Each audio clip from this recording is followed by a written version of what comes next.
'Twas the night before Christmas, when all through the house not a creature was stirring, not even a mouse. The stockings were hung by the chimney with care, in hopes that St. Nicholas soon would be there. The children were nestled all snug in their beds, while visions of sugar plums danced in their heads. And Ma in her kerchief, and I in my cap, had just settled our brains for a long winter's nap, when out on the lawn there rose such a clatter, I sprang from my bed to see what was the matter. Away to the window I flew like a flash, tore open the shutters, threw up the sash. The moon on the breast of the new fallen snow gave a luster of midday to the objects below, when what to my wandering eye did appear but a miniature sleigh and 8 tiny reindeer, with a little old driver so lively and quick, I knew in a moment he must be Saint Nick. More rapid than eagles his coursers there came. He whistled and shouted and called them by name.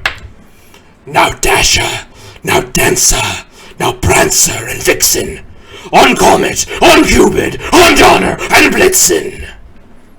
To the top of the porch, to the top of the wall, now dash away, dash away, dash away all. As leaves that before the wild hurricane fly, when they meet with an obstacle, mount to the sky, so up to the housetop the coursers they flew, with the sleigh full of toys, and Saint Nicholas too. And then, in a twinkling, I heard on the roof the prancing and pawing of each little hoof. As I drew in my head and was turning around, down the chimney St. Nicholas came with a bound. He was dressed all in fur from his head to his foot, and his clothes were tarnished with ashes and soot, and a bundle of toys he had flung on his back. And he looked like a peddler just opening his pack. His eyes, how they twinkled. Oh, his dimples, how merry. His cheeks were like roses. His nose like a cherry. His droll little mouth drawn up like a bow. And the beard on his chin was as white as the snow.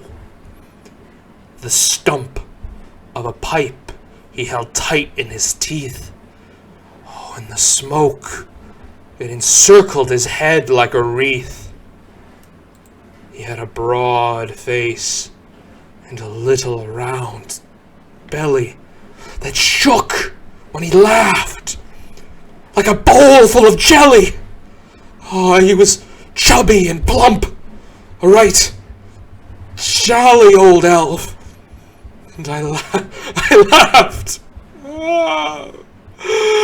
when I saw him, in spite of myself.